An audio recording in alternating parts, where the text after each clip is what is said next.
to the world of mythology and challenge myself to uncover the fascinating stories of Hades, the god of the underworld. Hades, the Greek god of the underworld and lord of the dead, is one of the most misunderstood figures in mythology, often viewed as a villain, a monstrous figure who delights in the suffering of others. But is this really an accurate portrayal of the god who rules the underworld? Let's start by addressing some of the biggest misconceptions surrounding Hades.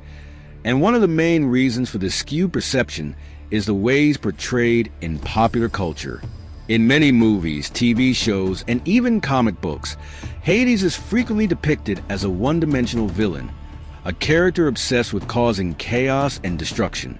But as we'll soon discover, this couldn't be further from the truth.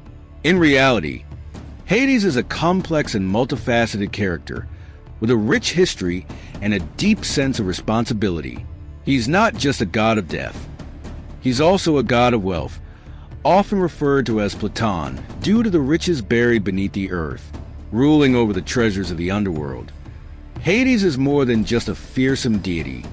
He's a just and fair ruler, respected and even admired by his fellow gods. So, where does the idea of Hades being evil come from? In Greek mythology, Hades is often seen as a neutral figure, primarily concerned with maintaining the balance and order of the universe.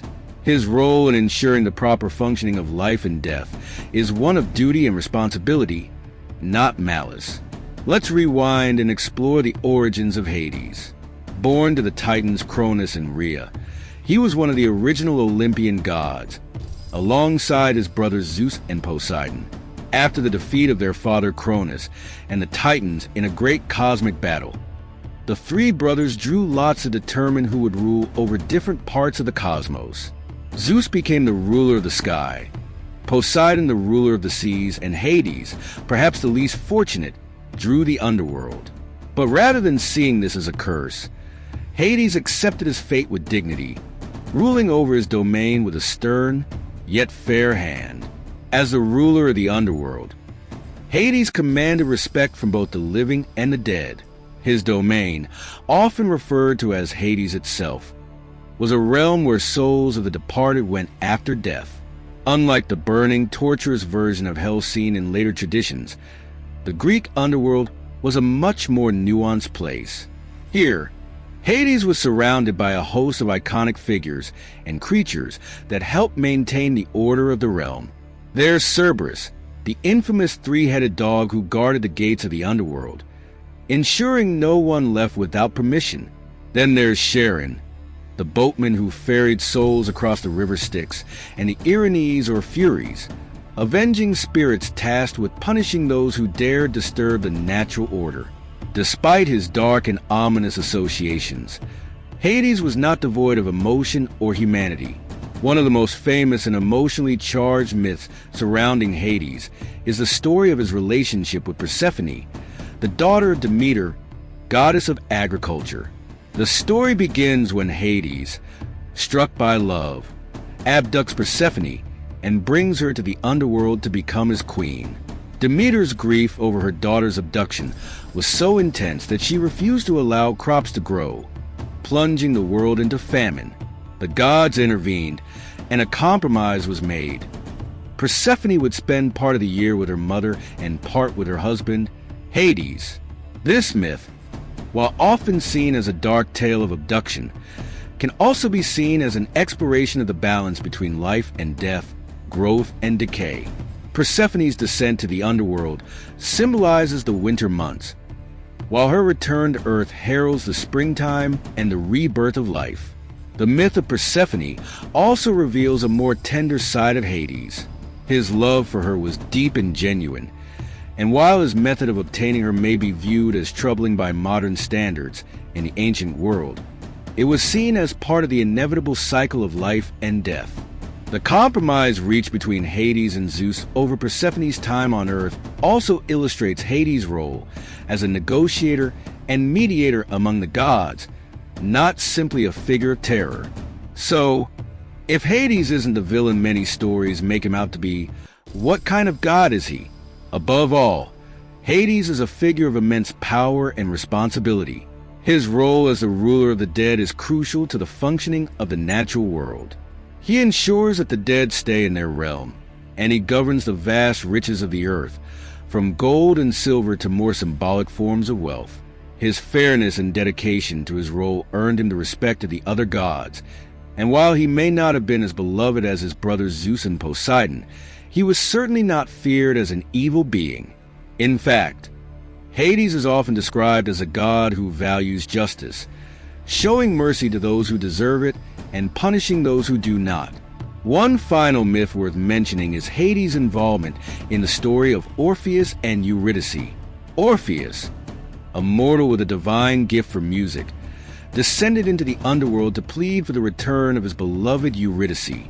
So moved was Hades by Orpheus' music and devotion that he agreed to let Eurydice return to the world of the living, on one condition. Orpheus must not look back at her until they had both fully emerged from the underworld. Tragically, Orpheus failed to keep this promise, and Eurydice was lost to the underworld forever. This myth underscores Hades' sense of justice and mercy. He was willing to bend the rules for love, but once those rules were broken, he stood firm in upholding the natural order. In the end, Hades remains one of the most complex and compelling figures in Greek mythology. His role as the god of the underworld is one of great responsibility, not villainy. His relationships, his sense of duty, and his control over both death and wealth make him a multifaceted character worthy of exploration. He's not the monster many make him out to be, but rather a powerful and just ruler who maintains the delicate balance between life and death. Join me as we dive deep into the mysterious world of Norse mythology and challenge ourselves to unravel one of its most puzzling mysteries. Who really rules the dead? Is it the mighty Odin, king of the gods? Or perhaps Hel, the half-living, half-rotting daughter of Loki? Let's see if we can make sense of the afterlife in this fascinating mythological tradition. Norse mythology is rich with tales of gods, giants, and heroes, but few aspects of it are as fascinating or as complex as the afterlife. The ancient Norse believed that death was not an end, but rather a passage to another realm, and where a soul ended up after death depended greatly on the manner in which they died. However, as with many ancient mythologies, there's no one simple answer to the question of who rules the dead. In fact, if you've ever tried to figure out exactly what happens to a soul in the Norse afterlife, you've likely come across a mix of confusing and even contradictory answers. There are multiple realms of the dead, and each has its own ruler. But who is truly in charge? We know that the Norse believed in various afterlife destinations. Valhalla, a glorious hall presided over by Odin, where warriors slain in battle go to feast and prepare for Ragnarok. Then there's Helheim, ruled by the goddess Hel, where the souls of those who died of sickness, old age, or dishonor reside. And let's not forget Nibelheim, a cold and misty realm that overlaps with Helheim, often confused with Hel's domain but distinct in some ways. So, what is the relationship between these realms? Is Hel truly the ruler of all the dead, or is she only in charge of a portion of them? And where does Odin fit into all of this? These are questions that have puzzled scholars and enthusiasts alike. Let's start by focusing on Hel herself. Hel is one of the most intriguing figures in Norse mythology. She is the daughter of Loki, the trickster god, and her very appearance speaks volumes about her nature. Half of her body is that of a beautiful woman, while the other half is decayed and rotting, a stark reminder of death's dual nature, the line between life and decay. Hel rules over Helheim, the realm where those who die of illness, old age, or less honorable deaths are sent. But her role in the mythology is far more significant than just governing this one portion of the afterlife. Hel's realm is described as cold, dark, and shadowy, a place devoid of the glory that warriors find in Valhalla. Yet, For many of the dead, this is where their journey ends, and hell is the one who watches over them. Her domain, while bleak, is not one of torment, at least not in the traditional sense of hellfire and brimstone. Hell's realm represents the inevitable decay that comes with death. It's not a place of punishment, but rather a place of rest for those who have passed on without the honor of battle. Let's turn to Odin, the All-Father, king of the Aesir. Odin is known for many things. His wisdom, his role in war, his insatiable thirst for knowledge. But he's also connected to the dead. Odin chooses slain warriors to join him in Valhalla, the grand hall where they continue to fight and feast in preparation for the end of the world, Ragnarok. Valhalla is often depicted as a warrior's paradise. Those who die bravely in battle are selected by Odin's Valkyries and taken to this magnificent hall. Here, they feast and engage in combat during the day, and by night, their wounds are healed so they can do it all over again. It's a hero's afterlife, one reserved for the elite. But this raises an important question. What about those who don't fall in battle? Are they relegated to the cold clutches of hell? In a way, Odin and Hel seem to split the responsibilities of death. Odin gathers the brave and honorable, while Hel presides over the rest.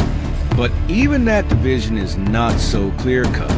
What makes things even more confusing is the overlap between Helheim and another realm, Niflheim.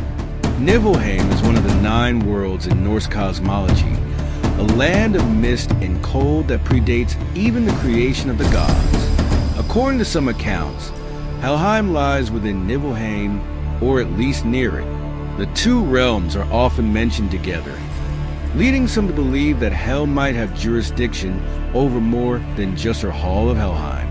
Niflheim, however, is described as a place of eternal cold and darkness, where souls wander aimlessly. Some sources suggest it's where the truly dishonored or damned souls reside, those who have committed unspeakable crimes or betrayed the gods. Does Hel control this realm too, or is Niflheim something separate? The lines blur, but one thing is clear. Hel's dominion over the dead is far-reaching, and if things weren't complicated enough, there's a third figure we need to consider, Freya. The goddess of love, fertility, and battle, has a special connection to the dead as well.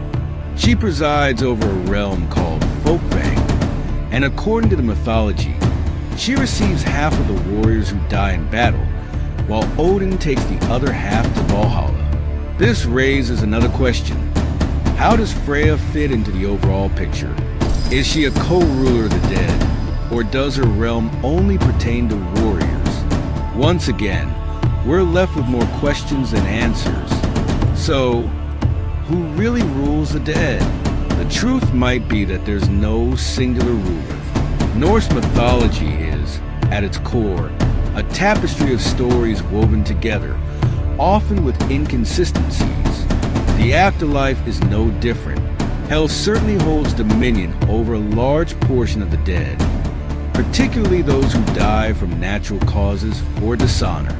Odin, meanwhile, rules over Valhalla and the souls of warriors, while Freya shares in this responsibility. It seems that the afterlife in Norse mythology reflects the many facets of death itself.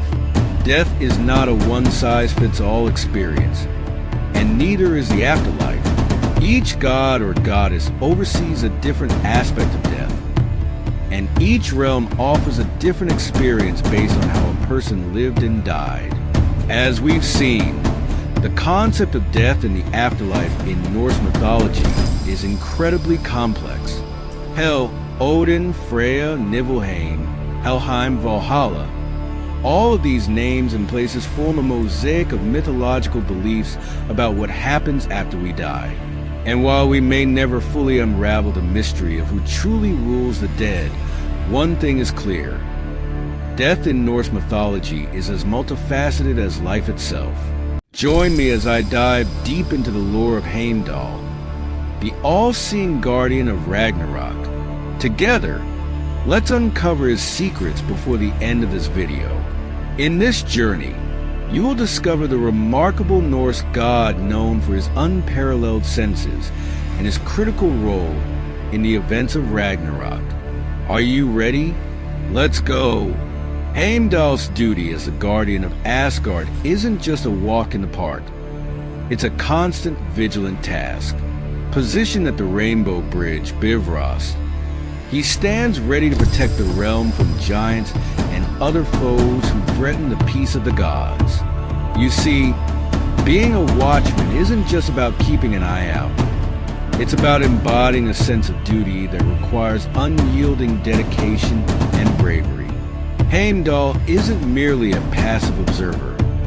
He's a fierce warrior, prepared to defend Asgard at a moment's notice. Imagine the pressure he faces. The giants are relentless, and the fate of Asgard hangs in the balance. Each day, Heimdall scans the horizon, his heart heavy with the weight of his responsibilities. But let's take a moment to reflect on the loneliness of his role. Imagine standing alone, day and night, watching the skies and the realms for signs of danger. It's a solitary existence, filled with long hours and a constant sense of alertness. Despite this isolation, Heimdall embraces his duty with pride. He knows that without him, Asgard could easily fall into chaos, vulnerable to its enemies. His unwavering vigilance speaks volumes about his character. Even as Ragnarok looms on the horizon, he remains steadfast, a pillar of strength and loyalty amidst uncertainty. The gods depend on him, and he's more than willing to bear that burden. Now, let's talk about Heimdall's incredible senses. Legends say that he can see for hundreds of miles, and his hearing is so sharp that he can hear the grass grow and the wool on sheep's backs. These abilities are not mere tales. They underscore his essential role as a guardian. Imagine being able to detect the slightest movements or sounds that others can't perceive. This godly perception makes him the perfect sentinel, alert to even the smallest threat from afar. But his senses are not just gifts from the gods. They symbolize his relentless dedication to his duties. Every whisper of wind, every shift in the landscape becomes a potential warning, and Heimdall takes his responsibilities seriously. Let's delve into Heimdall's origins, which are shrouded in mystery. Some myths suggest he's the son of 9 giantesses, each representing different aspects of nature. Others claim that he is a direct descendant of Odin, the All-Father. This complex lineage adds to his intrigue and highlights the idea that Heimdall embodies the connection between the divine and the natural world. His birth from 9 mothers also symbolizes his unique nature, suggesting a multifaceted identity that grants him extraordinary abilities. Each mother represents a different power, merging to create a guardian unlike any other. As we approach the epic events of Ragnarok, Heimdall's role becomes even more pivotal. He is the one who uncovers Loki's cunning plans to bring ruin upon the gods.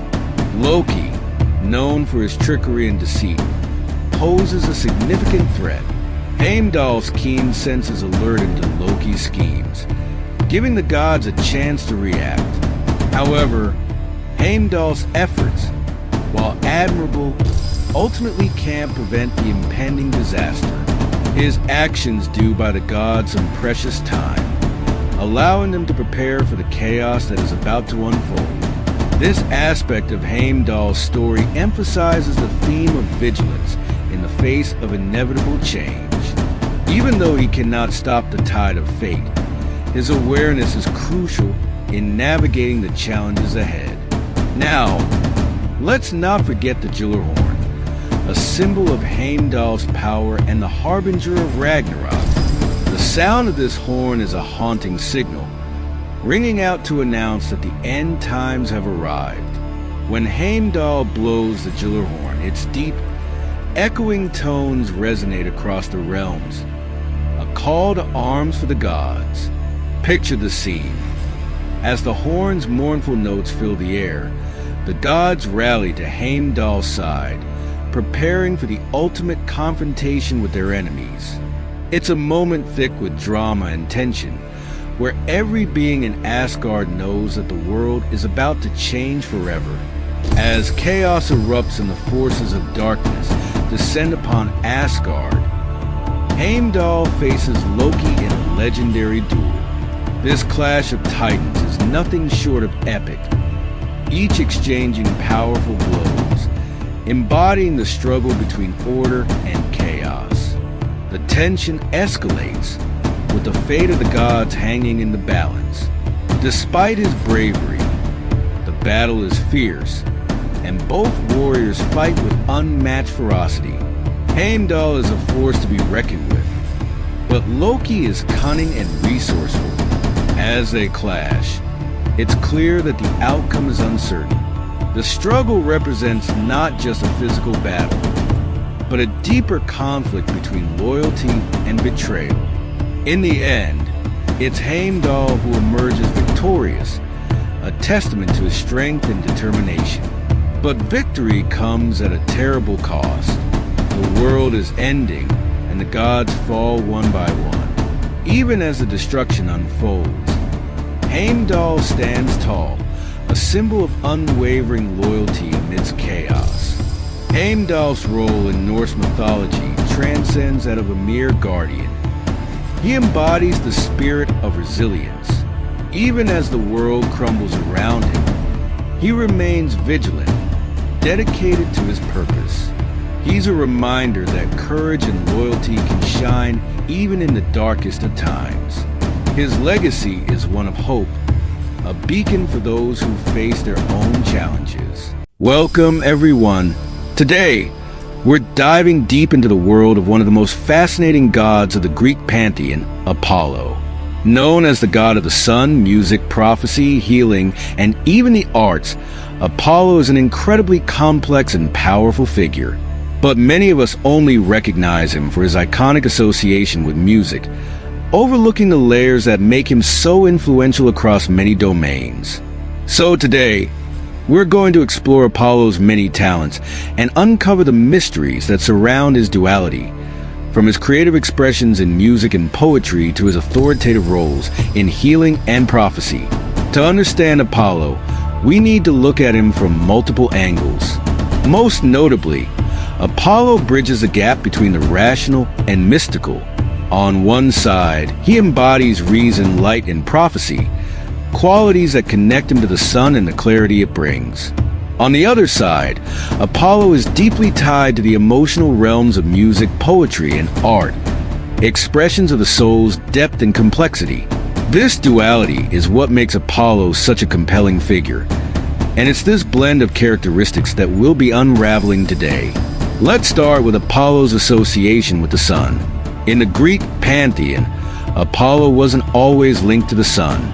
Originally, Helios, the Titan, was the sun god. But as Apollo's influence grew, he became more commonly associated with sunlight and the idea of enlightenment. The sun, in many ways, became symbolic of Apollo's power to bring clarity and vision through his light. He illuminated the world both literally and figuratively. As the god of prophecy, Apollo could see into the future, revealing truths that were otherwise hidden in the shadows. His famous Oracle of Delphi was a place where humans came seeking answers to their deepest questions, trusting in Apollo's power to unveil what lay ahead. Speaking of the Oracle of Delphi, let's explore Apollo's role as a prophet. The Oracle was one of the most important religious institutions in ancient Greece, and it functioned under Apollo's jurisdiction. The Pythia, the priestess of Delphi, would enter a trance-like state, supposedly channeling Apollo's divine wisdom to give prophecies. These prophecies shaped decisions from personal matters to matters of state, showing Apollo's profound influence in both the mortal and divine realms. Apollo was, in essence, a bridge between the gods and humans, a conduit for knowledge that transcended the ordinary. Now, while Apollo is often viewed as a bringer of light and wisdom, there's another side to his character, one that shows his capacity for punishment and justice. Take, for example, his rivalry with the monstrous serpent Python. After defeating Python, Apollo claimed Delphi as his own, establishing it as a center of his divine authority. The story of Python also reflects the balance Apollo maintained between chaos and order, a key element in understanding his character. Another one of Apollo's more famous stories is a tale of his love for Daphne. This myth reveals Apollo's more human qualities, his ability to feel deep emotions such as love and desire. Daphne, a nymph, Eros. However, Daphne prayed to escape Apollo's advances and was turned into a laurel tree. Heartbroken, Apollo declared the laurel tree sacred, forever entwining his love for Daphne with his connection to the natural world. This tale highlights not only Apollo's romantic longing, but also the idea that love, much like the sun's rays, can be both life-giving and unattainable. Let's shift now to Apollo's role in healing and medicine. Apollo was considered a god of healing, with his powers often invoked to protect against disease and plague. In some stories, Apollo's arrows spread plague, but he also had the power to take it away. His son, Asclepius, went on to become the god of medicine, showing that Apollo's influence extended into the health and well-being of the people. His dual role in both causing and curing diseases represents the ancient Greek understanding of balance in the cosmos, where life and death, sickness and health are part of a greater whole.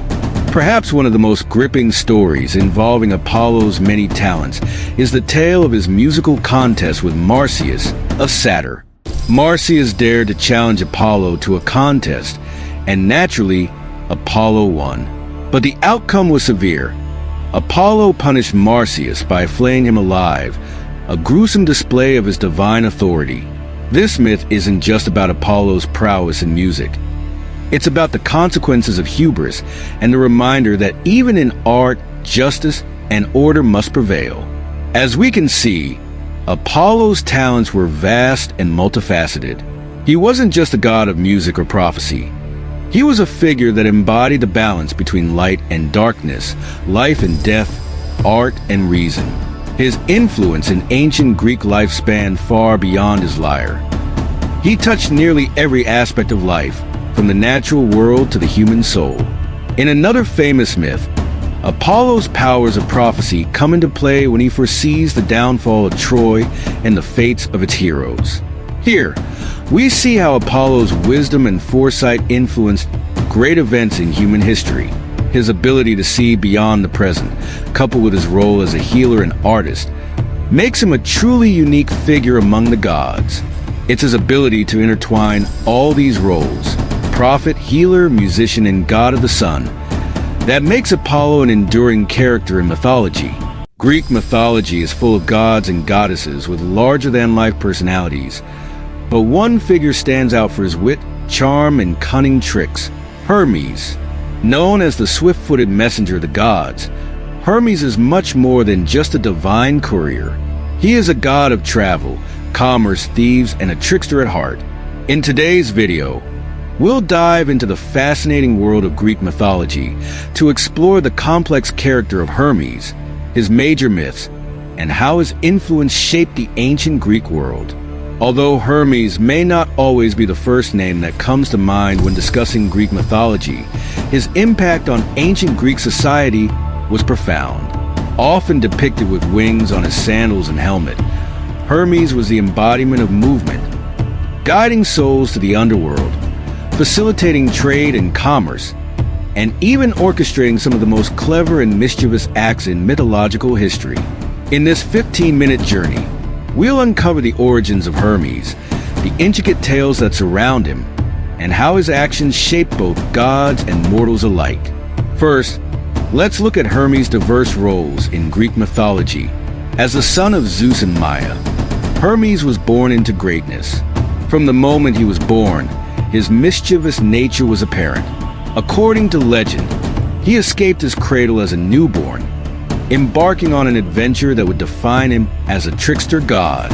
Along the way, he discovered a turtle shell and created the first lyre, an instrument that would play an important role in his future dealings with the gods.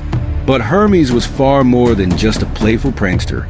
He was also the god of commerce and trade, revered by merchants who sought his favor for successful journeys and profitable deals. Ancient Greeks would offer sacrifices to Hermes before embarking on trade missions, hoping his guidance would lead them to wealth and fortune. His association with thieves is no coincidence either.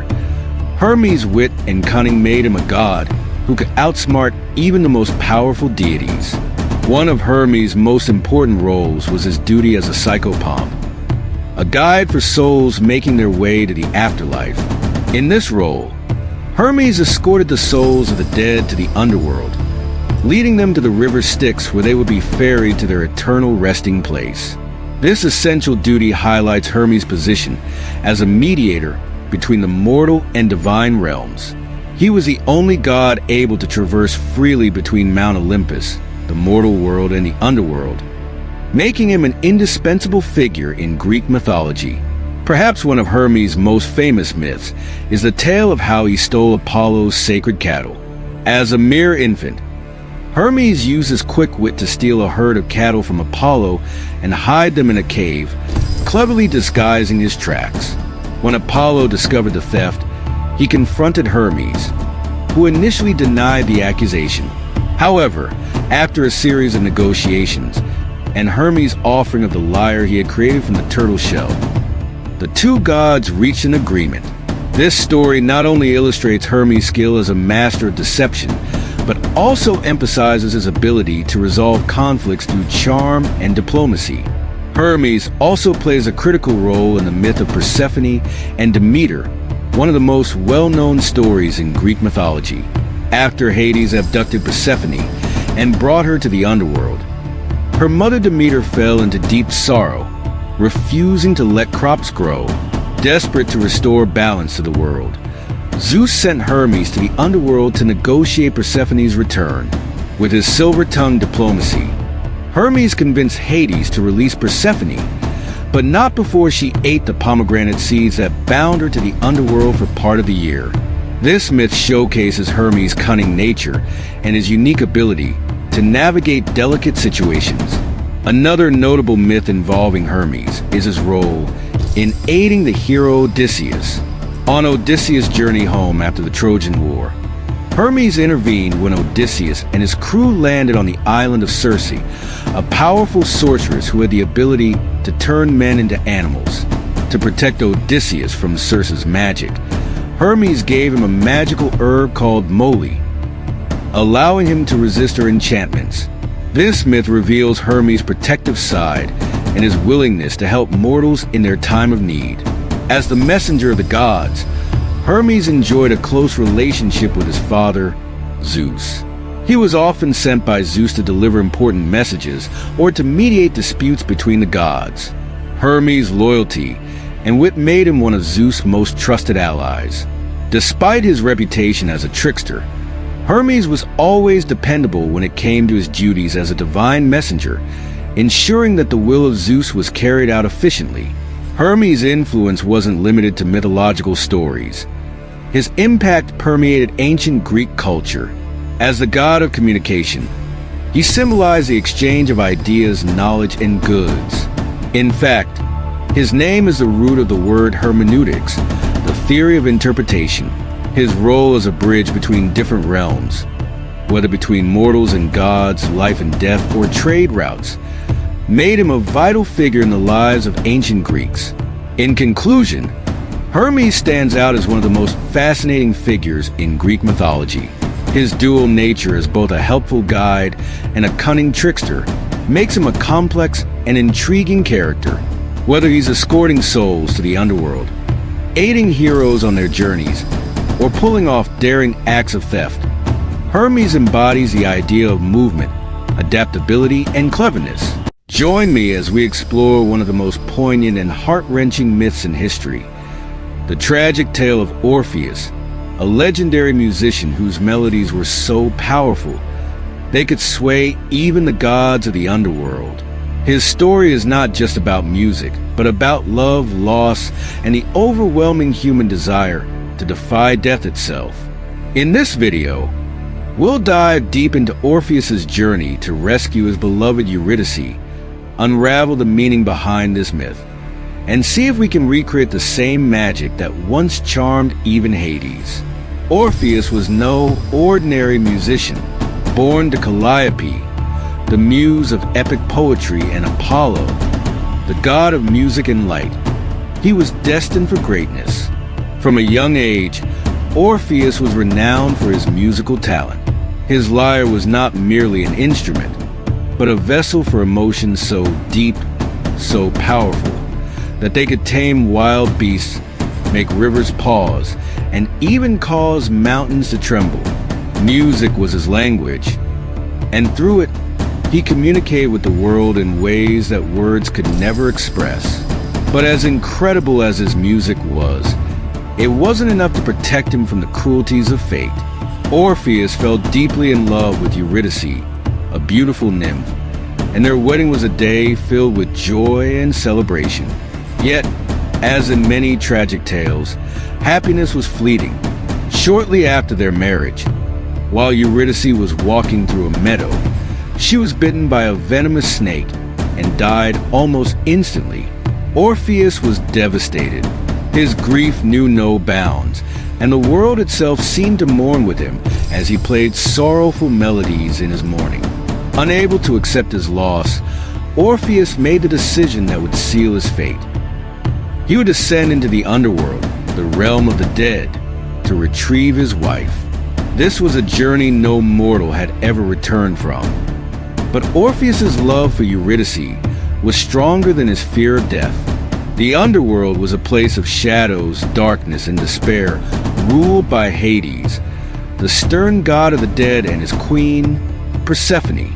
But as Orpheus descended into this grim and terrifying realm, he had one weapon that no one could resist: his music.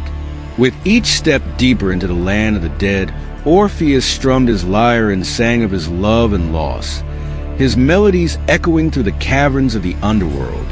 First, he encountered Charon, the cold, unfeeling ferryman who carried souls across the river Styx. It was said that no amount of gold or pleading could move Charon, but when Orpheus began to play, something incredible happened. The dark waters stilled, and Charon, usually emotionless, was overwhelmed by the beauty of the music. Moved to compassion, Charon agreed to ferry Orpheus across without payment, breaking the ancient laws of the underworld. Orpheus's journey wasn't over. As he walked deeper, his music continued to resonate to the land of the dead, calming the spirits and even taming the monstrous Cerberus, the three-headed dog that guarded the gates of the underworld. His melodies were more than just notes. They were a reflection of his soul, filled with hope, love, and sorrow. Finally, Orpheus stood before the thrones of Hades and Persephone, his heart heavy with longing. He played the most sorrowful, haunting music he had ever composed, pouring every ounce of his grief into the strings of his lyre. As the notes filled the throne room, a miracle occurred. Hades, the god who presided over death and despair, was moved to tears. His queen, Persephone, was equally enchanted, and together they granted Orpheus a rare gift. Eurydice would be allowed to return to the world of the living, but there was one condition. Orpheus must not look back at her until they had both reached the surface. With renewed hope, Orpheus began the journey back to the land of the living, Eurydice following close behind him. Yet as they climbed the long and treacherous path, doubt began to creep into Orpheus's mind. Could this be real?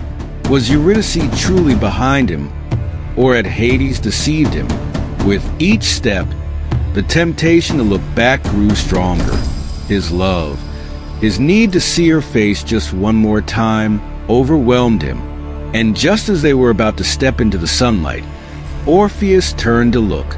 In that instant, Eurydice was pulled back into the shadows, forever lost to him. Orpheus could only watch in horror as his beloved disappeared into the depths of the underworld once more, this time never to return. The grief that followed was unbearable, and Orpheus wandered the earth in sorrow, playing mournful tunes until the day he died, still longing for the one he could never bring back. Orpheus's story isn't just about love. It's about the fragility of hope and the consequences of doubt. It's a reminder of the limits of human power. Even when armed with the most incredible gifts, his journey to the underworld is a reflection of our deepest fears. The fear of losing the ones we love, the fear of the unknown, and the fear that our efforts, no matter how grand, may not always be enough. But the myth of Orpheus also speaks to the power of art and music to transcend even the boundaries of life and death. His music was able to touch the hearts of gods and spirits, something no other mortal could achieve. It's a testament to the enduring power of creativity, emotion, and the human spirit. To this day, Orpheus's legacy lives on, inspiring countless artists, musicians, and storytellers. And that's the tragic tale of Orpheus. Join me as we dive into the wild world of Dionysus, the god of wine, ecstasy, and madness. Together, we'll uncover the secrets of this enigmatic figure, exploring his origins, significance, and the many aspects of his character that continue to fascinate us today. While many of the Olympian gods represent order, civilization, and restraint, Dionysus stands out as a figure embodying chaos and liberation. His influence touches on the untamable aspects of nature and human experience, making him an anomaly among his fellow gods. Dionysus represents the unpredictability of life, the primal, boundary-breaking forces that both give us joy and, at times, push us to the edge of madness. The story of Dionysus is a tale of duality. On the one hand, he brings celebration, freedom, and the intoxicating pleasures of wine. On the other, he is a symbol of wildness, excess, and the dangers of losing control. His mythology reminds us that while structure and order are necessary for society, chaos and unpredictability are essential parts of life. They're the forces that keep us human, allowing us to express ourselves, break free from constraints, and experience moments of pure ecstasy. Dionysus's existence is a reminder that even the most structured societies need unbridled expression and creativity to truly thrive. Let's start with his unusual origins. Dionysus's birth is nothing short of extraordinary. Born from Zeus's thigh after his mother, Semele, perished in a fiery encounter with the king of the gods, Dionysus's very existence defies traditional norms. This bizarre birth foreshadows his role as the god who exists outside societal conventions. He grew up away from Olympus, raised by nymphs and tutored in the wild, shaping him into a deity that represents the raw, untamed aspects of nature and the human soul. Dionysus was a god who defied tradition and pushed boundaries, and his worship reflected the spirit of rebellion. Followers of Dionysus, known as the Bacchae or Maenads, engaged in frenzied, ecstatic rituals in his honor.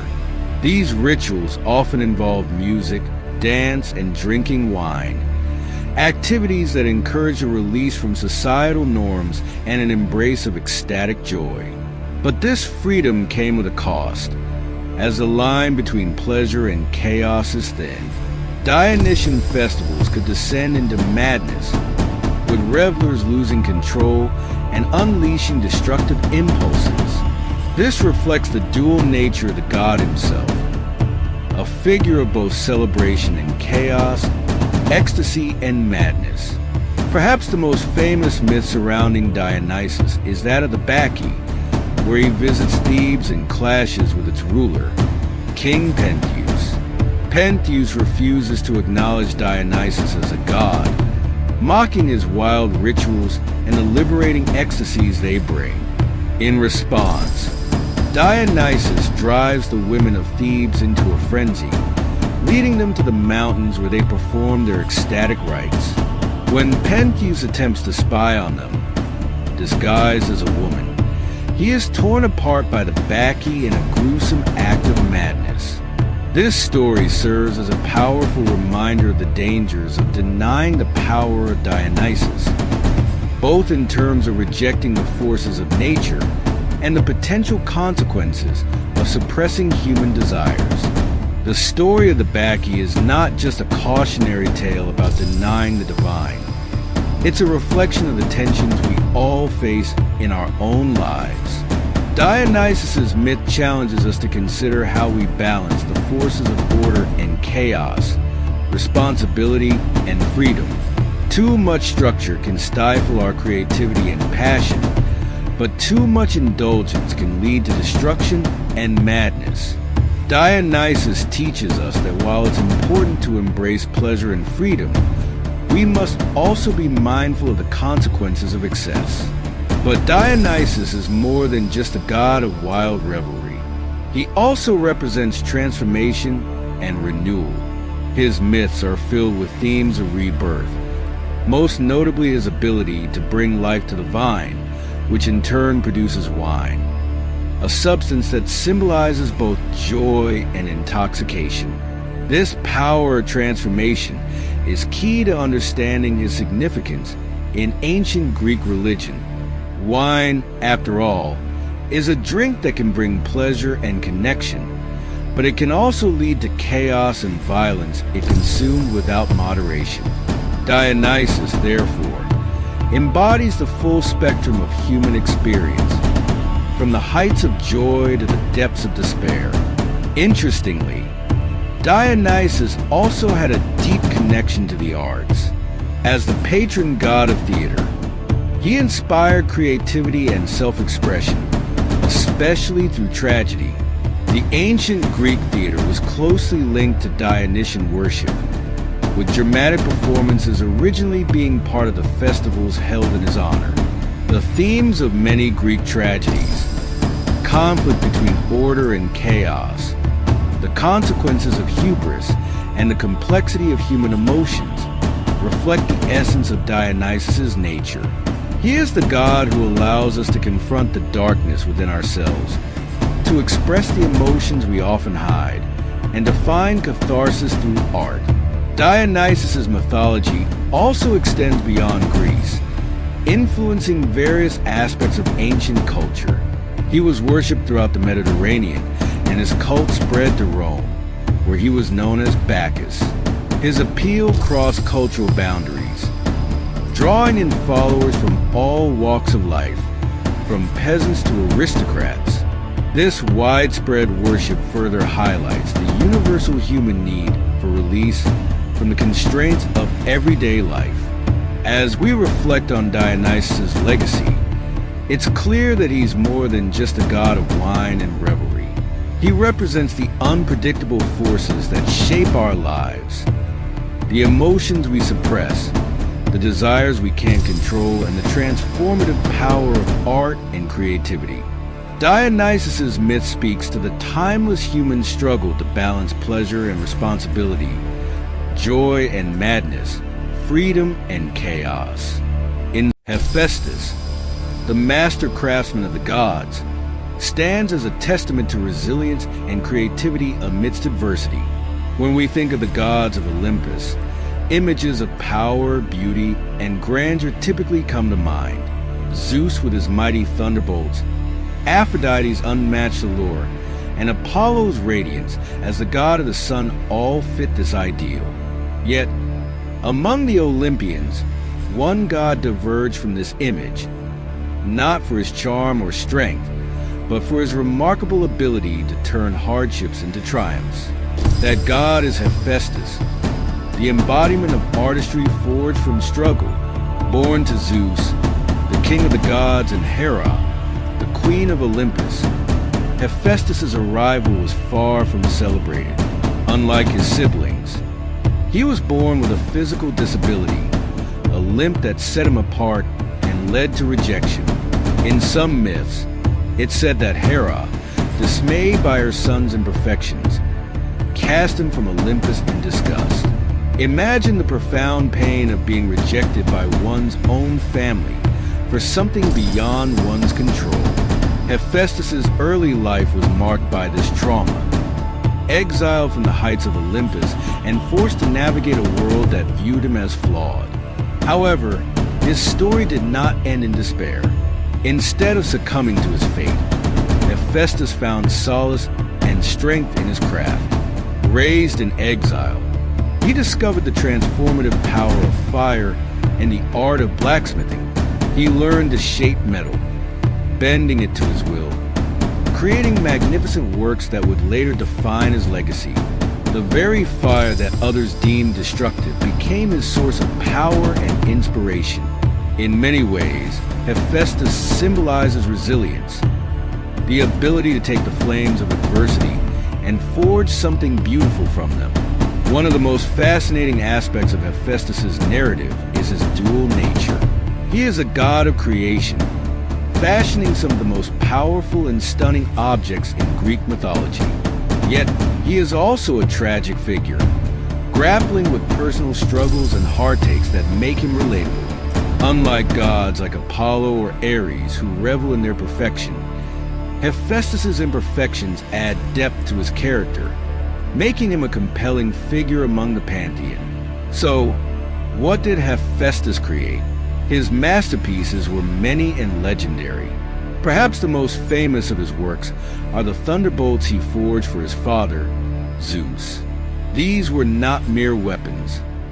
They were bolts of divine power, capable of shaking the very foundations of the earth. Hephaestus also crafted the armor of Achilles, one of the greatest heroes in Greek mythology. This armor was not only functional, but also a work of art, imbued with a divine touch that rendered Achilles nearly invincible. Hephaestus' creativity extended beyond weapons of war. He is credited with designing automata, or mechanical beings, long before the concept of robots existed. These golden handmaidens, created to assist him in his forge, moved and acted with lifelike precision, fascinating both gods and mortals alike. Imagine the wonder of ancient Greeks, hearing tales of these living machines, fashioned by a god capable of turning raw materials into something seemingly alive. In essence, Hephaestus was not just a blacksmith. He was an inventor, a visionary ahead of his time, pushing the boundaries of what was possible. Yet, life as the god of the forge came with its own challenges. His marriage to Aphrodite, the goddess of love and beauty, was fraught with difficulties. While Hephaestus adored his wife, her heart belonged to another, Ares, the god of war. Their affair became one of the great scandals of Olympus, and despite his brilliance, Hephaestus found himself betrayed. However, rather than responding with violence or rage, he used his craft to outwit the lovers, creating an intricately woven golden net to ensnare them. When the net was sprung, it captured Aphrodite and Ares in a humiliating display for all the gods to see. The story of Hephaestus and Aphrodite serves as a reminder that even the gods were not immune to the complexities of love and betrayal. More importantly, it illustrates that Hephaestus, despite his personal heartbreak, never let it interfere with his work. He continued to create, build, and innovate. His dedication eventually earned him the respect he deserved. When the gods of Olympus faced the giants in war, it was Hephaestus' weapons that provided the edge they needed.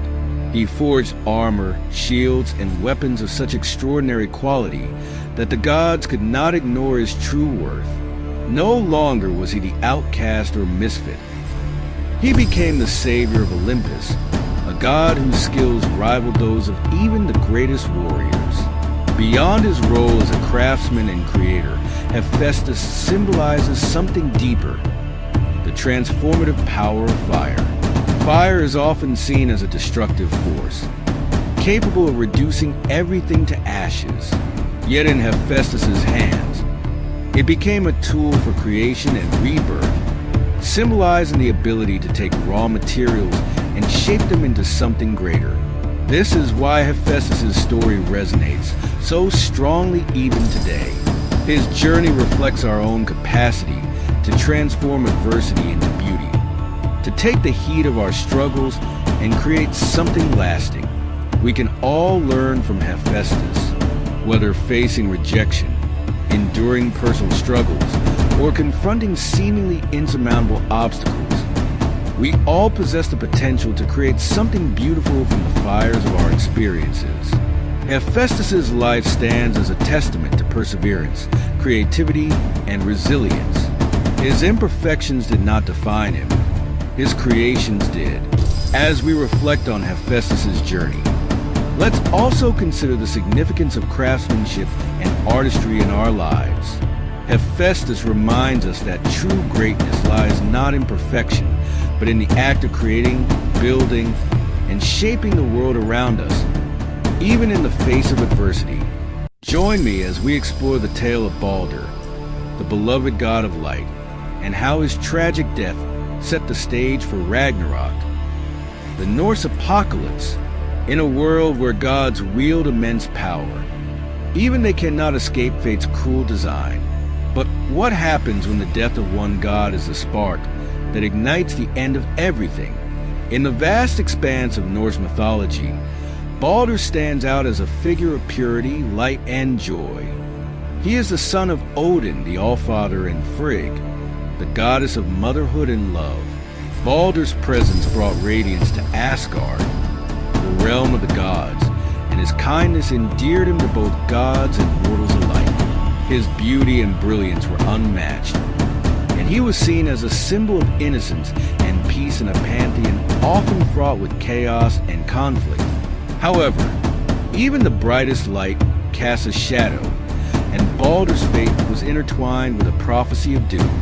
According to the seers, Balder's death would be the catalyst that triggers Ragnarok, the final battle that would bring destruction to the gods and the cosmos. But how could the demise of this shining deity be possible? His invulnerability, granted by his mother Frigg, who had made everything in existence swear never to harm her son, seemed to assure his safety. Everything, that is, except for one small, seemingly insignificant object, mistletoe. The serenity of Balder's life was shattered by the trickster god Loki, whose mischief often turned to malevolence. As Balder's fame and beauty grew, so did Loki's jealousy. The gods, confident in Balder's supposed invulnerability, made sport of throwing objects at him, marveling at how nothing could harm him.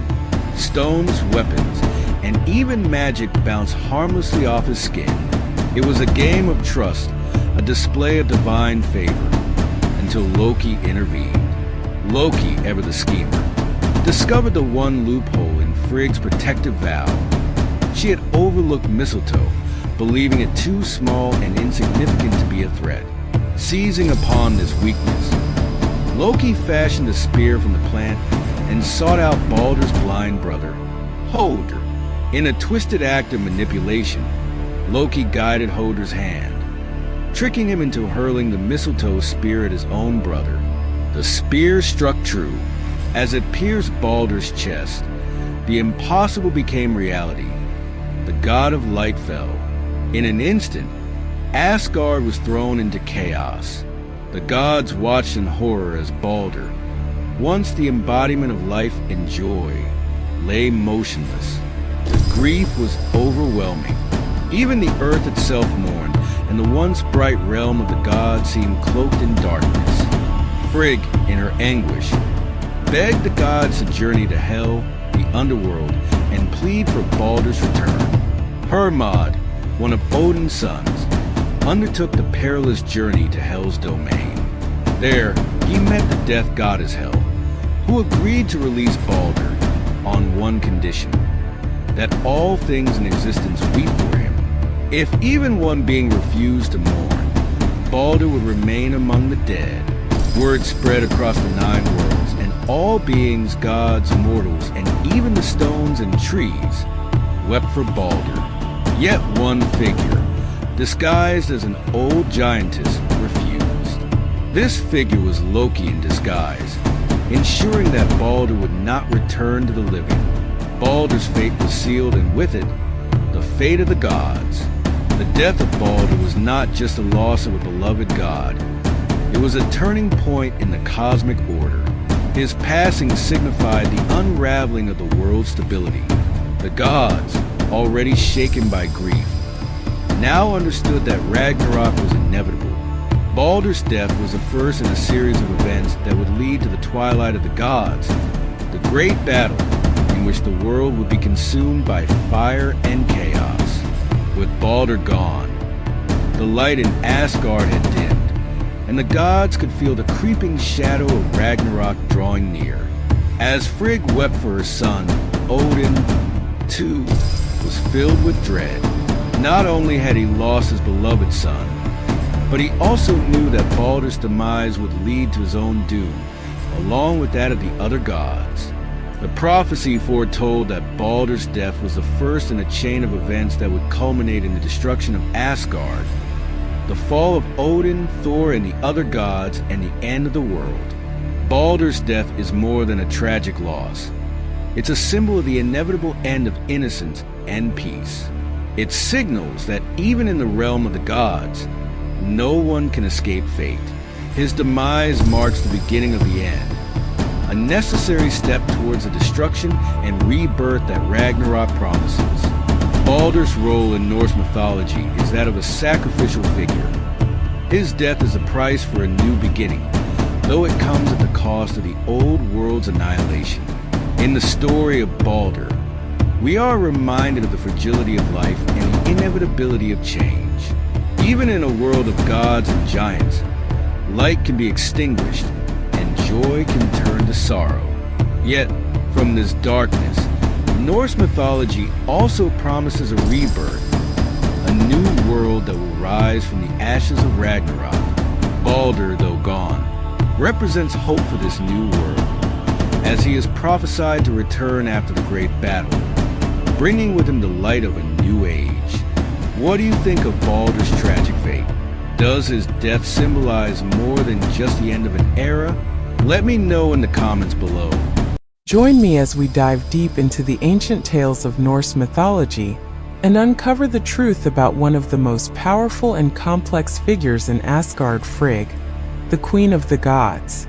Often overshadowed by her husband Odin and her son Balder, Frigg is a figure of wisdom, foresight, and immense power.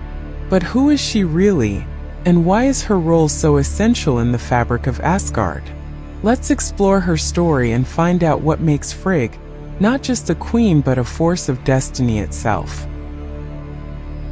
Frigg, the Queen of Asgard, is a name that doesn't always come to mind immediately when discussing Norse mythology. But don't let that fool you. Frigg is one of the most important deities in the Norse pantheon.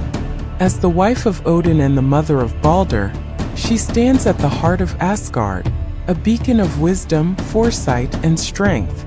Many see her as just Odin's wife, but there's much more to her than meets the eye. Today we'll uncover the layers of her character, her power, and the vital role she plays in Norse mythology. Frigg's powers are not flashy, but they are formidable. She possesses the gift of foresight, an ability so potent that she knows the fate of all gods and mortals, yet she rarely shares this knowledge. Why? Because, as the goddess of fate, she understands the delicate balance that must be maintained in the cosmic order. Frigg's foresight is a central aspect of her identity, and it's one that connects her to the underlying threads of destiny that govern both the 9 realms and the lives of gods and mortals.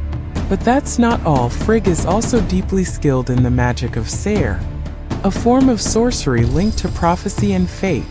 This makes her one of the most powerful magic users in Norse mythology. It's believed that she can shape the destinies of others, even altering the outcomes of future events. While she doesn't wield weapons like the warriors of Asgard, her wisdom and magic are her greatest strengths. Frigg is not only a figure of power, but also of protection. As the goddess associated with marriage, motherhood, and family, she safeguards the bonds that unite households.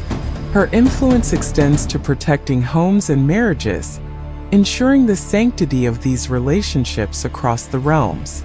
She's a guardian of domestic life, nurturing the ties that hold Asgard's royal family together. Her role as protector is most famously demonstrated in her efforts to shield her beloved son, Balder, from his foretold death. After learning of his impending doom through her foresight, Frigg took extraordinary measures to protect him. She traveled to every living thing in the 9 realms, asking each to vow not to harm Balder. Everything agreed except for one mistletoe, which was overlooked. It was this small, seemingly harmless plant that would later be Balder's undoing. The story of Balder's death is perhaps the most emotional and tragic in all of Norse mythology, and it centers around Frigg's deep love for her son. Despite all her efforts, fate would not be denied. The trickster god Loki found the mistletoe and fashioned it into a weapon, which he used to orchestrate Balder's death. The grief that Frigg experienced after losing her son is beyond measure. Even as she knew it was inevitable, her sorrow was immense. Her pain reflects the depths of her maternal instinct. She was not just a queen or a goddess, but a mother, and her suffering reminds us of the raw human emotions that even the gods endure. Frigg's attempts to resurrect Balder are equally heartbreaking. She sent messengers to Hel, the realm of the dead, begging for Balder's return. Hel agreed, but on one condition: if every living thing in the 9 realms mourned for Balder, he would be allowed to return to the land of the living. And so it was. Everything mourned save for one figure in disguise, again Loki.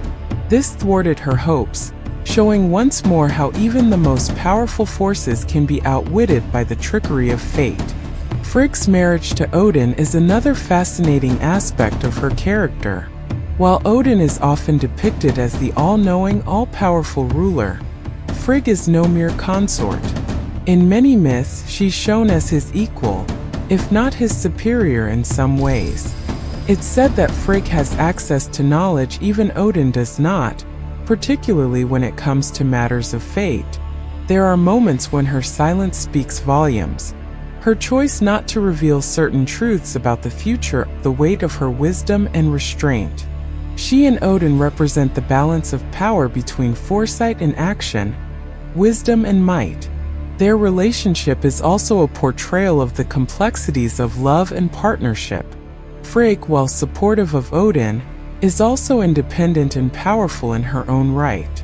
Their bond represents both love and respect, as well as the occasional conflict between them over their different approaches to the same end, maintaining balance in the cosmos. Frigg's role in Norse mythology can be compared to other divine mother figures across cultures. In Greek mythology we have Hera, the queen of the gods and protector of marriage, much like Frigg. However, where Hera is often vengeful and focused on maintaining her status, Frigg is more compassionate and wise, using her powers for the greater good. In Egyptian mythology, Isis, the mother of Horus, shares Frigg's deep maternal love and protective instincts. Both Frigg and Isis try to protect their sons from harm, though ultimately face the reality of their fates. These comparisons highlight the universal archetype of the Divine Mother, a figure of protection, wisdom, and deep emotional strength. So who is Frigg truly? She's more than just the wife of Odin, more than a queen sitting quietly on the throne of Asgard. She is a goddess of immense power, one who sees the threads of fate, who protects the sanctity of family and marriage, and who suffers the same profound grief that any mother might.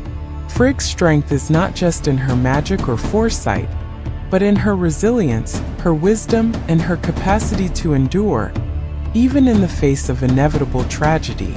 Frigg's role as the heart of Asgard cannot be overstated, and her story deserves to be told more often. So the next time we think of the great gods of Norse mythology, let's not forget Frigg, the wise queen who silently shapes the fates of all around her.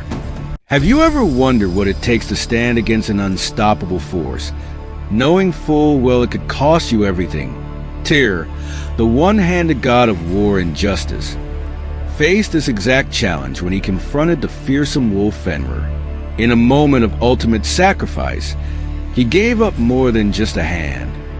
He risked the fate of the cosmos to protect the gods and all of creation.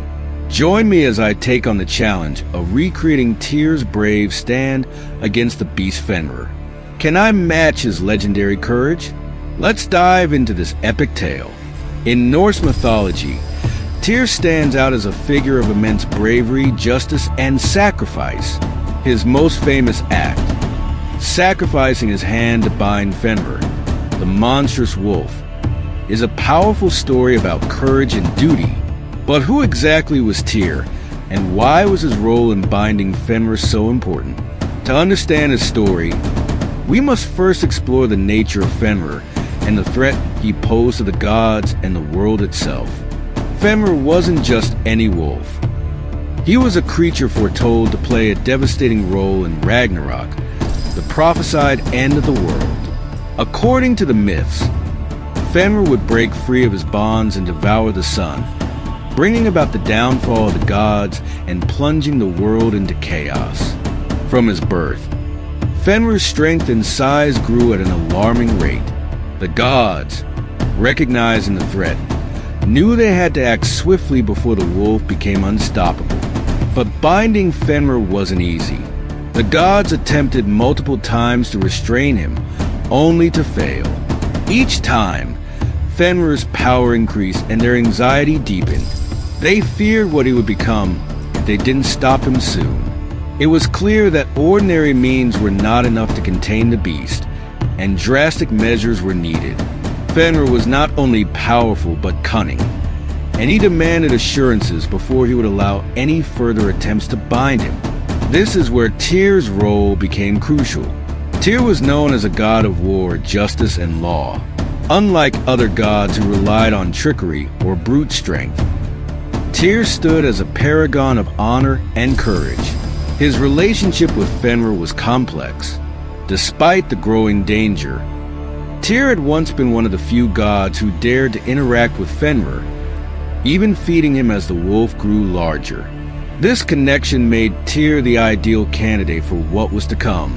When the gods devised a plan to bind Fenrir, using a magical chain forged by the dwarves, they knew they needed to trick him into believing that the chain was harmless. Fenrir, suspicious as always, demanded that one of the gods place their hand in his mouth as a guarantee that they would release him if the chain failed. None of the gods dared to volunteer, none except Tyr. This moment is where Tyr's legend truly shines. Knowing full well that the gods had no intention of releasing Fenrir once bound, Tyr understood the gravity of his decision. He wasn't just putting his hand on the line. He was placing himself directly in the path of the wolf's wrath. But for Tyr, the needs of the cosmos outweighed his personal safety. As Tyr approached Fenrir, the tension was palpable. The other gods watched in anxious silence, knowing that failure meant certain doom. Tyr, however, remained calm, steady in his resolve. He placed his hand in Fenrir's mouth, a symbol of his trust and the ultimate show of courage. As the magical chain tightened and Fenrir realized he had been deceived, he bit down, severing Tyr's hand. But in that moment of pain and loss, Tyr achieved victory. Fenrir was bound, and the gods were safe, at least for the time being. Tyr's sacrifice became a turning point in the struggle between the gods and the forces of chaos. His bravery in the face of certain injuries showed the gods what it truly meant to act with honor. After losing his hand, Tyr's role in later myths began to diminish. Other gods, like Odin and Thor, took center stage in the narratives of Norse mythology. But Tyr's legacy as a symbol of justice, sacrifice, and courage remained. Even though his story became less prominent, his earlier importance in Germanic tradition cannot be understated. In fact, his influence was so significant that his name is still remembered today. Tuesday, or Tyr's Day, is named in his honor. What makes Tyr's story so timeless is that it taps into the universal themes of bravery, sacrifice, and duty. His willingness to give up his hand for the greater good speaks to the human condition. The idea that sometimes personal loss is necessary to achieve a larger purpose. In this way, Tyr's myth has endured through the centuries, resonating with audiences who recognize the value of standing up for what is right, even in the face of danger. Tyr's confrontation with Fenrir is more than just a story about a god losing his hand to a wolf. It's about the triumph of courage over fear, duty over selfishness, and justice over chaos.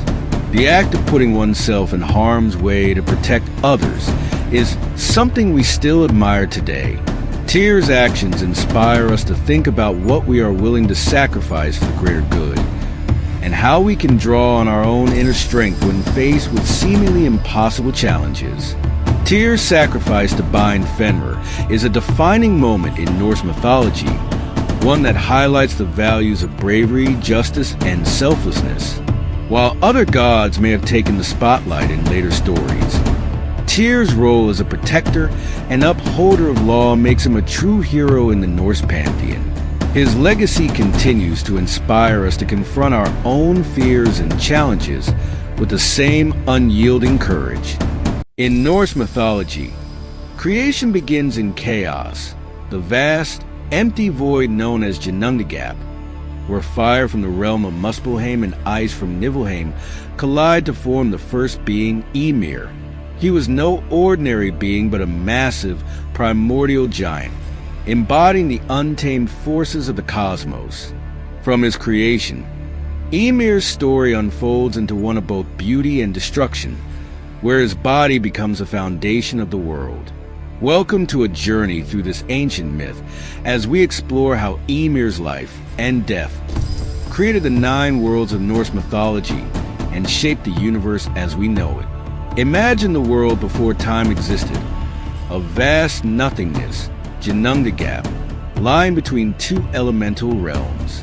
On one side, the fiery Muspelheim burns with heat and energy. On the other, the frozen wasteland of Niflheim sits, full of frost and ice. In this strange, infinite gap, sparks of fire met with the chill of ice, and from that meeting, Ymir emerged. This was the birth of the first giant, a being of tremendous size and power, the embodiment of the chaos and potential of the universe. But Ymir was not alone for long. From his sweat, new life formed. The race of frost giants, beings of immense strength who would later oppose the gods.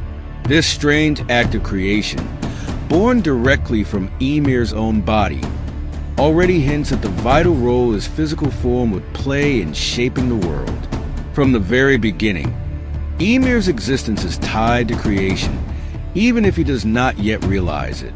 As Ymir lived, he was nourished by the great cow Audhumla, who also emerged from the frozen void.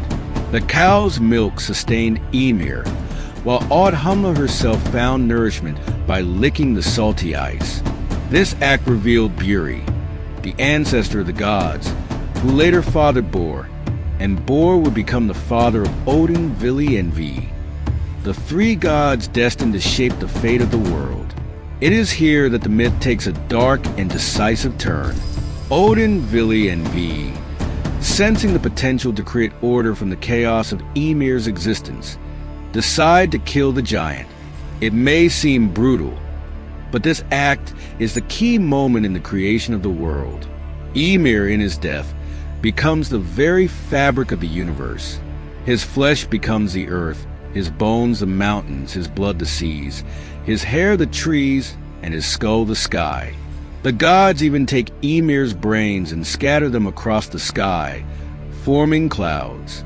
From the destruction of Ymir comes the structure of the cosmos, and from chaos comes order. But let's pause for a moment. Think about the sheer scale of this transformation.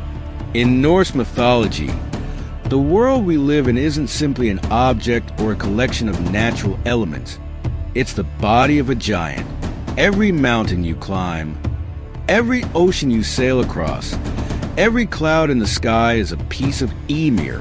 His body is the earth beneath our feet, and his blood is the water we drink. It's a staggering image, one that illustrates how the physical world is deeply connected to the beings who created it. This idea of giants playing a role in creation is not unique to Norse mythology. Across cultures, giants have been portrayed as creators, shapers of landscapes, and embodiments of natural forces. Their massive size and strength often symbolize their ability to shape the world, sometimes as creators, other times as forces of chaos. In many myths, they represent the raw, untamed power of nature, forces that the gods must tame or destroy to bring about order. Take the story of the Greek Titan Atlas, for example. After the Titans were defeated by the Olympian gods, Atlas was punished by being forced to hold up the heavens. Though not a creator in the same sense as Ymir, Atlas is a giant who bears the weight of the cosmos on his shoulders, a symbol of the immense responsibility and power that giants often hold in mythology. In this way, giants are more than just large, destructive beings. They are the foundations of the universe itself. Returning to Ymir, his death leads not only to the creation of the physical world, but also to the birth of the 9 worlds in Norse mythology.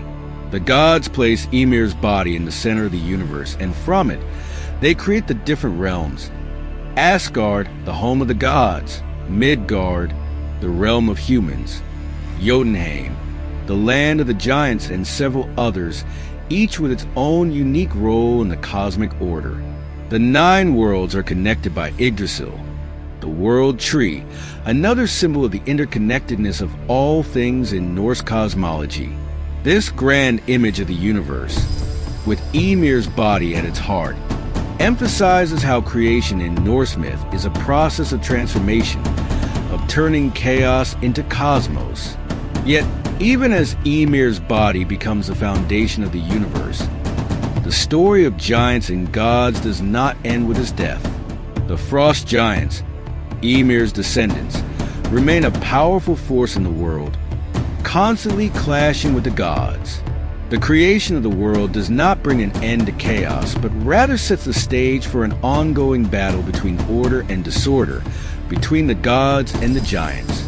This conflict is central to Norse mythology, culminating in Ragnarok, the final battle in which the world will once again be consumed by chaos. The story of Ymir is a reflection of this constant tension between creation and destruction, between order and chaos. His life begins in the chaotic void of Ginnungagap, and his death brings about the creation of the world. But even in death, Ymir's legacy lives on through the giants who continue to challenge the gods, and through the very earth, sea, and sky that form our world. This myth raises intriguing questions about the nature of creation and destruction. Does creation always require destruction, as it does in Ymir's case? Can chaos ever truly be tamed, or is it an essential part of the universe? And what is the role of giants in these myths? Are they simply forces of destruction, or are they also creators, shapers of worlds, and guardians of cosmic balance? Looking beyond Norse mythology, we see similar themes in other cultures. In Japanese mythology, for instance, the giant Susanoo, the storm god, plays a dual role as both a creator and a destroyer. His wild, uncontrollable nature leads to chaos, but he is also responsible for shaping parts of the world. In African mythology, giants are often seen as embodiments of nature itself, forces that shape the land and control the elements. These myths remind us that creation is rarely a simple, peaceful process. It often involves conflict, sacrifice, and transformation. Ymir's story, like these other myths, offers a powerful reflection on the complexity of creation. It's not just about building something new. It's about making sense of the chaos, finding order in the disorder, and understanding the balance between creation and destruction. And perhaps most importantly, it's about recognizing that the world we live in is shaped by forces far greater than ourselves, forces that are both beautiful and terrifying. As we bring this exploration of Ymir and the giants to a close, let's reflect on the lasting impact of these myths. They challenge us to think about the world in a different way, to see the natural landscape not just as a collection of physical objects, but as something deeply connected to the stories and beings that created it. In Norse mythology, the mountains, the seas, and the sky are all part of Ymir's body, a reminder that creation and destruction are intertwined, and that the world we live in is the result of a grand, cosmic sacrifice. Join me as we delve deep into the realms of Norse mythology and the Marvel Universe to uncover the fascinating secrets behind Sif, the golden-haired goddess and Thor's faithful partner. Sif may not appear in many of the myths or have the spotlight in Marvel Comics, but her role is integral, both as a symbol of fertility and as a goddess connected to the earth. Today, we'll explore her mythological significance, the intriguing tale of her golden hair, and her portrayal in modern Marvel adaptations. Sif's golden hair is one of her most recognizable features, but it symbolizes far more than physical beauty. In Norse mythology, her golden locks are often interpreted as a metaphor for fields of ripened wheat, linking her directly to the earth's fertility and harvest. This connection to the earth emphasizes her role as a goddess of life and abundance, a provider who nurtures the land and ensures prosperity. The growth and vitality that her hair symbolizes make her an embodiment of the cycles of nature. But there's a twist in Sif's story that gives her an even deeper connection to Asgardian myths. One of the most well-known legends involving Sif is when the mischievous trickster Loki cuts off all of her golden hair while she sleeps. Now Loki, being known for his pranks and troublemaking, likely saw this as just another one of his antics, but the consequences were severe. Thor, furious at what Loki had done to his wife, threatened to crush him unless he found a way to restore her hair. This is where the story takes a fascinating turn. Loki, desperate to avoid Thor's wrath, sought help from the master dwarven blacksmiths, the sons of Ivaldi, who not only crafted Sif's new golden hair, but also forged several other gifts for the gods. Among these gifts was Mjolnir, Thor's iconic hammer, which became one of the most powerful weapons in Norse mythology. In this way, Sif's story becomes pivotal not just to her own character, but to the entire pantheon of Norse gods. Without her, we might never have had the mighty Mjolnir, symbolizing Thor's power and protection over the realms. Sif's role as Thor's partner is also significant. Their marriage represents a balance of forces. Thor, the thunder god, represents the untamed, raw power of nature, while Sif, the earth goddess, represents growth, life, and sustenance. Together, they symbolize the interconnectedness of nature, where thunderstorms bring rain to nourish the earth, and in return, the earth provides life. Their union is not just one of love, but one of cosmic harmony, ensuring the continuation of life for both gods and humans alike. However, while Sif's appearances in ancient Norse myths are relatively limited, her character takes on new dimensions in modern adaptations, especially in the Marvel Universe.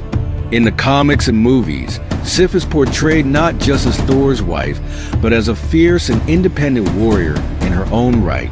She often fights alongside Thor, proving that she is more than capable of holding her own in battle.